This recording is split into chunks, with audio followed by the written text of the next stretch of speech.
These cars should be dead, but they're still being sold in 2026.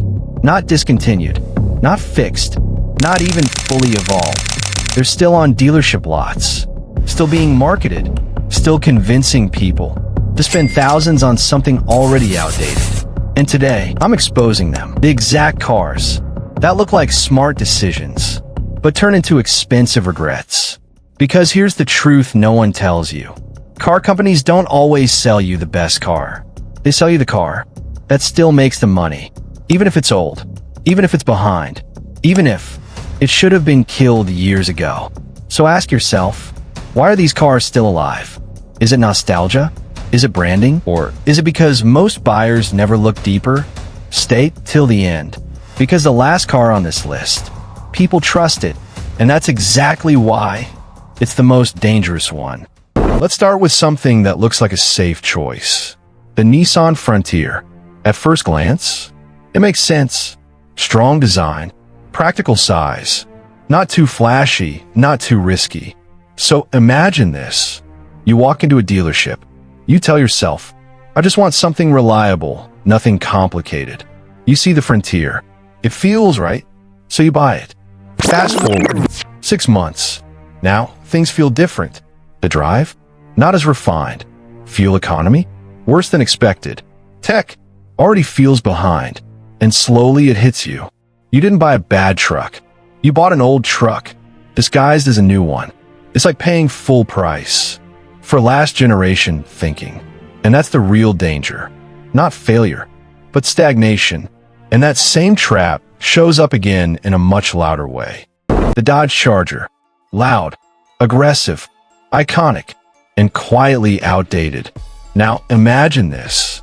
You've always wanted a muscle car. Something powerful. Something that turns heads. You see the Charger. You hear the engine. And you're sold. But what you don't see is what you'll live with. Fuel costs hitting harder every month. Interior that feels older than expected. Handling that doesn't match modern performance cars. Let me ask you, are you buying performance? Or are you buying a feeling? Because nostalgia is expensive. You think you're buying legacy, but what you're actually buying is compromise. And if emotion can sell a car this well, wait till you see what identity can do. The Jeep Wrangler. Freedom, adventure, off-road lifestyle. That's what it promises. Now imagine this. You picture yourself driving through mountains. Open air, no limits. So you buy it. But reality? Monday morning, traffic, constant fuel stops, rough, loud, not built for daily life.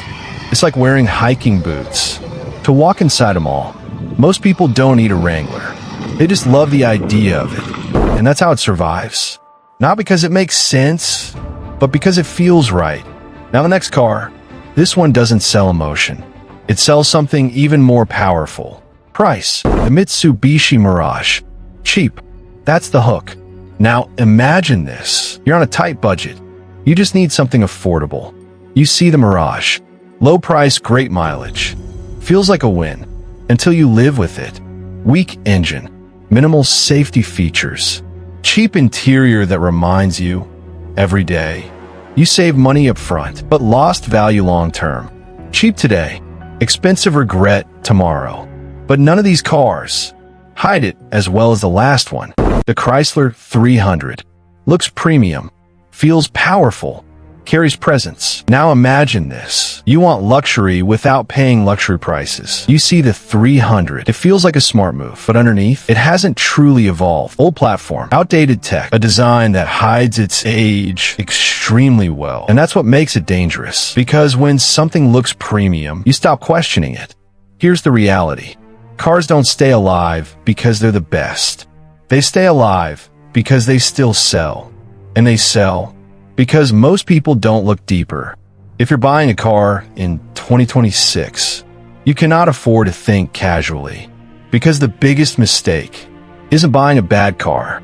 It's buying a car that looks good, but slowly drains your money, your comfort, and your daily experience without you realizing it. Smart buyers don't just ask, what is this car?